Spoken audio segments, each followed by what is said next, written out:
This is Space Like Adventure, a Sounds Like Adventure actual play all about a ragtag group of misfits overcoming their corporate overlords in the Expanse.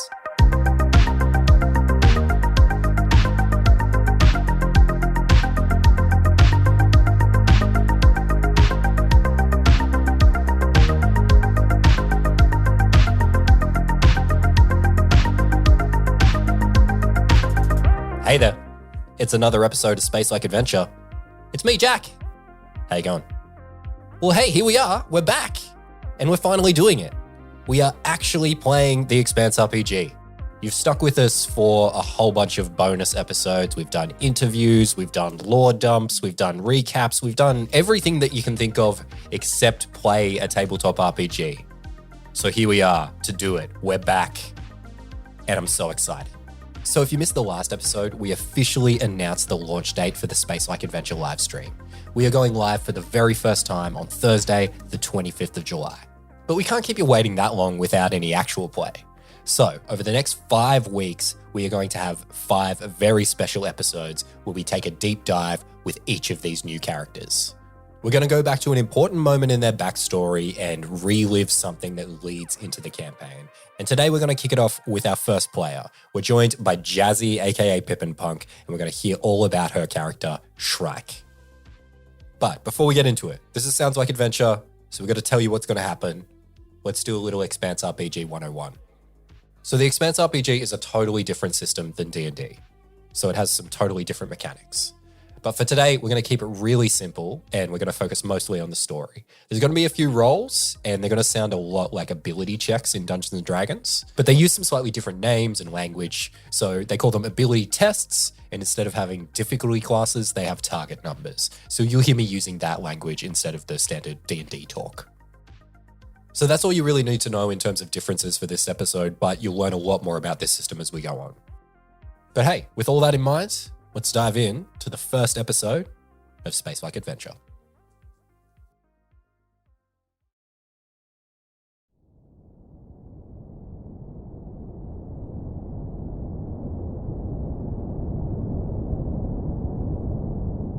Silent and serene, the vast expanse of space is momentarily disturbed by the graceful glide of an ice hauler.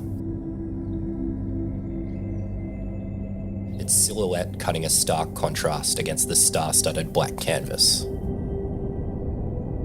As it drifts closer, something massive looms into view, eclipsing stars as it passes. A colossal structure slowly revealing itself to be the mighty Tycho Station.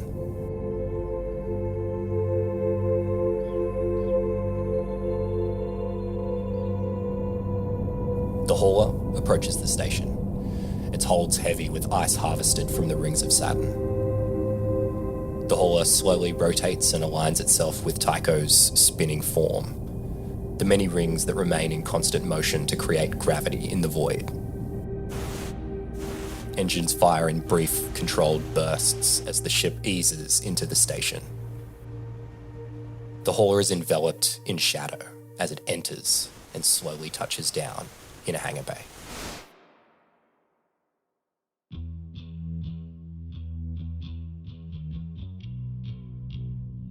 In the brief moment before the ship's doors open and the crew spills out into Tycho Station, our attention is drawn to a maintenance corridor. Inside, the dim red lights illuminate a tall belter who is standing there and intently listening. Jazzy, why don't you introduce your character to us? Okay. Before you stands Shrike Lucero, or Sasha Lucero. She is a belter. She is around 6'7". She has choppy hair with blue streaks in it. And yeah, she's here.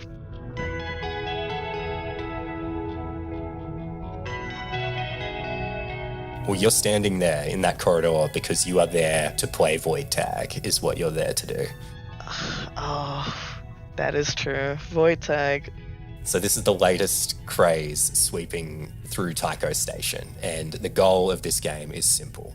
Sneak onto a recently docked ship, make your way to a secure location, and record a personalized message. So you've got some time, you're waiting around for this crew to leave. what is going through your head? Why do you think, Shrek, you have decided to do this? What has motivated you to make the decision to play some void tag? I think normally Shrike would never want to do this. She wouldn't want to be here. She hates people. But she really wants to impress the people around her age. She doesn't really hang out with people around her age, not like in the area where she lives. So she just really wants to impress them, even if it could get her in some trouble. Well, yeah, you're in this sort of like maintenance corridor, so it's not one of the main entryways, so no one can see you where they are, because if someone did see you, it would be definitely conspicuous that a 6'7" belter is just standing there. And that's not a strange height for a belter as well. I should mention, like 6'7" reasonably normal. And that's a good question, actually. Like, how does Shrike sort of feel about her height? Like, does she draw herself up to her full height? Is she more of a sloucher? Oh, she's definitely a sloucher. I think one of the things she's definitely not secure about is being tall and also lanky. So she kind of like slouches herself. She wears baggy clothes all the time. She doesn't want anyone to notice her size. So you're there in the maintenance corridor, slouching away, trying to remain hidden, probably slouching a bit more than usual, and watching as each member of the crew disembarks, and gradually the noise diminishes, the laughter and the chatter starts fading away, and there's just a hush that hangs over the hangar. So you wait in the shadows for a few moments, you count the minutes, waiting for any stragglers. No one comes, and finally the ship sits there, silent, the hangar empty. What do you do?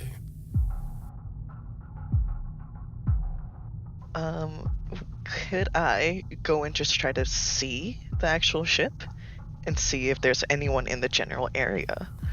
So yeah, give me a perception test here. Perception +2, that's nice. 9?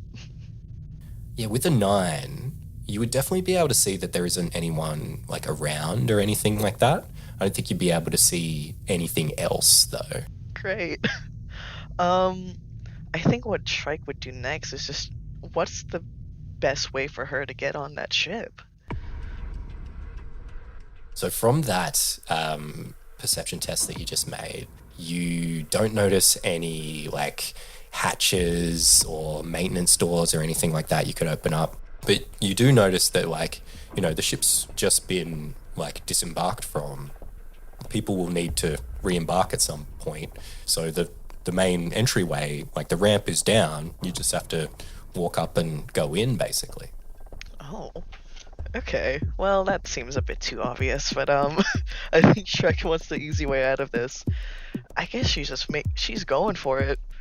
So she opens the maintenance door, and you're in the hangar. There's like some boxes to navigate around and then make your way up the ramp. How does that look? I want to say she's using the boxes around her to like hide behind, like spy movie style.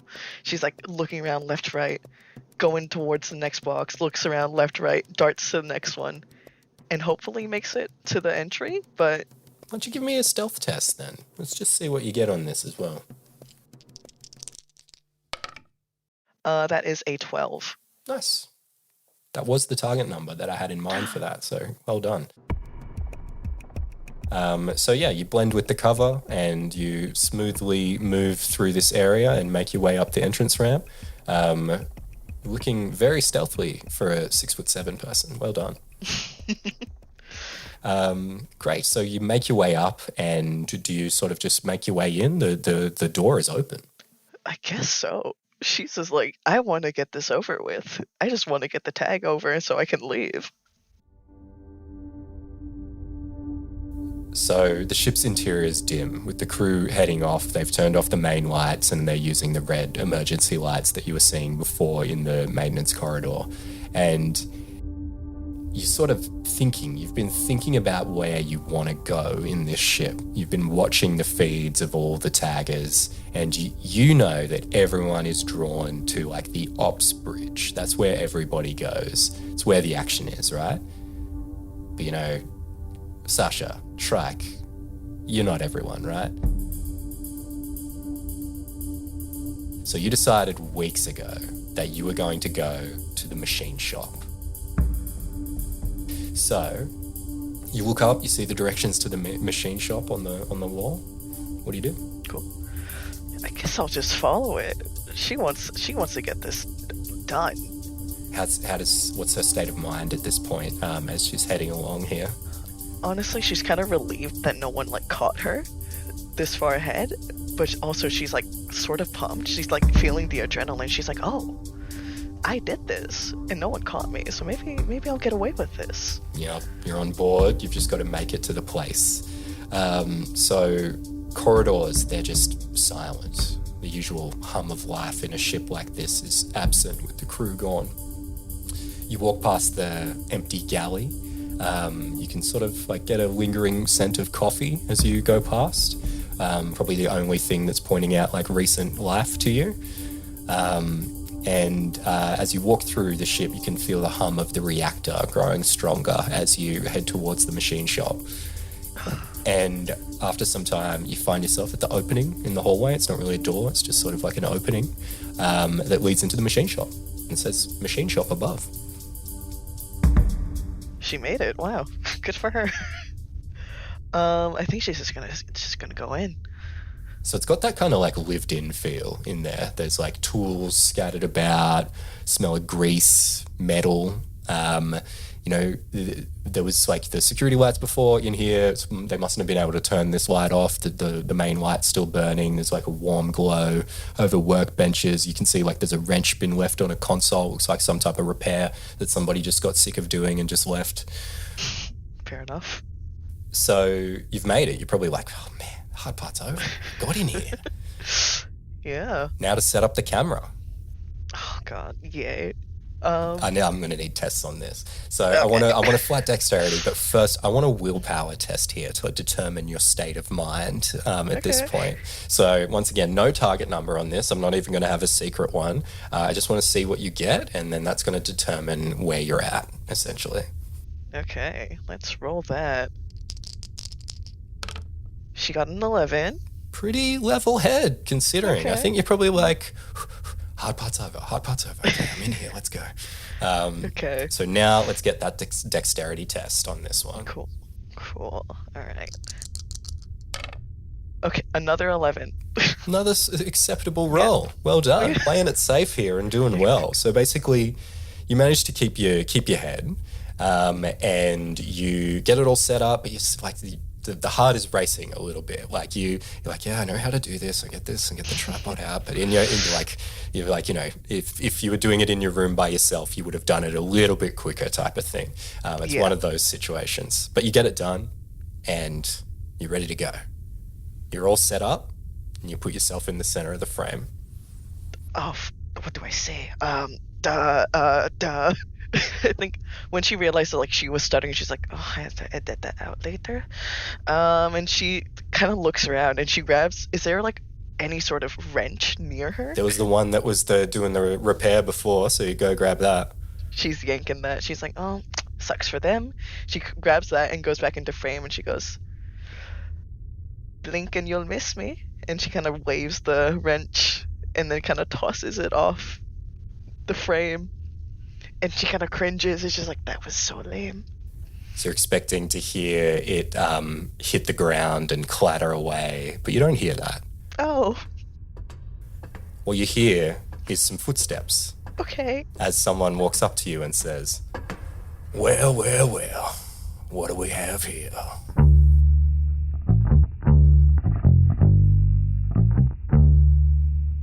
She freezes and she looks. It's what? Oh no, sorry, I must have just stumbled here. Who are you? Stumbled, eh? You've been stumbling. You stumbled a long way, I must say. Oh yeah, definitely. Strange, isn't it? I think we got us a little stowaway right here. You want to come with us, do you? Out to the rings.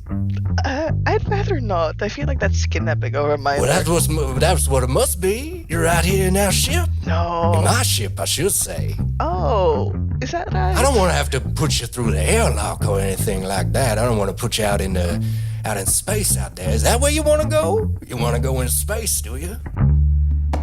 I mean, that would not be preferred. What would you prefer? You here on my ship? The whole crew's gone. It's just me. I don't go nowhere. I stay here all the time. And you're throwing my wrench around. I was just doing repairs. You see, it was mid-repair. Was that you? Oh. Yeah. Oh, Do you see the light was on? No. No. All right. Good one. How'd you get in here? What happened? The door was open. The door was open. I don't know what to tell you. Hey, look, man. I can just leave and this never happened. You know, I can turn. You can keep it if you want. You know. Yeah, I could. Yeah. But that airlock situation it's starting to sound pretty good to me.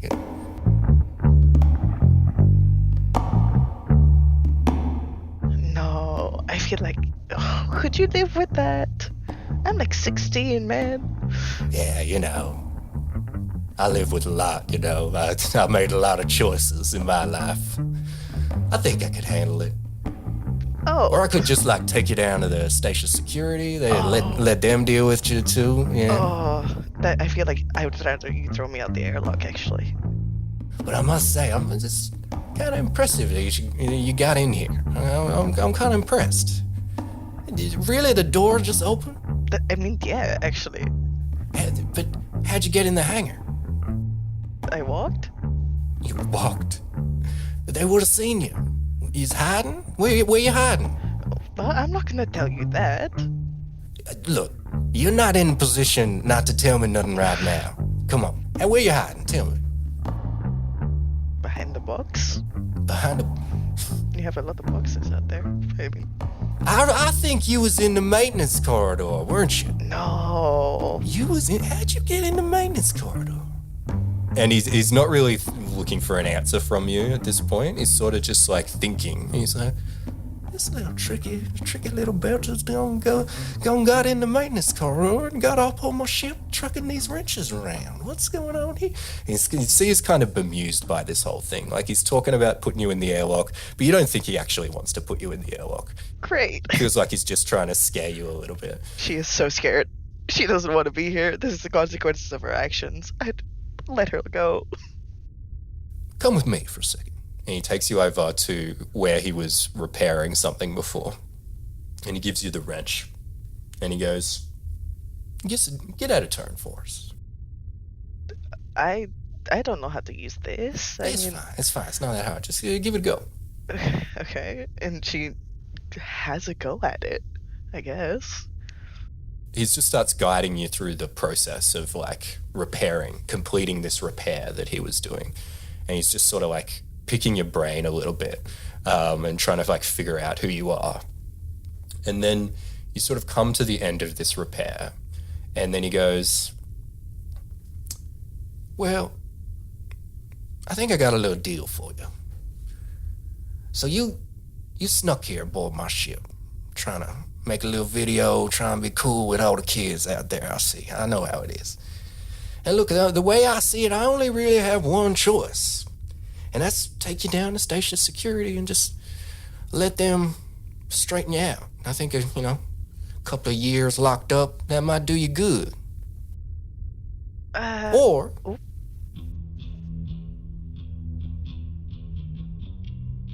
Or you could apprentice to me. Apprentice? Join this here crew. I figure you sneak all the way up on this ship. You took my direction pretty well on that repair there. You might be pretty handy around here. I could use a little tall, skinny belter like you on the crew. What do you say there, Koyo? And I feel like she's super stunned by that. She kind of stares at him and she goes, "Are you sure? I mean, it's not. I'm not exactly I've never had a proper job before, not like this. I mean, not any repairs. I mean, I would love to, but also, are you sure?" Yeah, why the hell not? You snuck up on this ship. You made it in here and this my ship. I've been on this ship for a long time. I used it. Someone step on this ship, I hear them straight away. But you got all the way into the dang old machine shop. You didn't throw that wrench? Oh, nah, I saw you filming that stupid-ass video. But anyway. It was pretty stupid. God. Look, I even let you keep the goddamn video, show it out to your friends. But you gotta apprentice to the crew. Okay. I mean, if you will have me, I will definitely take it, but I'm very grateful. Thank you. What is your name? Savine's my name. And what's your name again there, Koyo? You can call me Shrike if you want. Puts his hand out. She takes his hand and she shakes it. He goes, all right there, Shrike. Welcome aboard. We got work to do. And he hands you a mop. She hands him a mop. Oh my god. She takes it.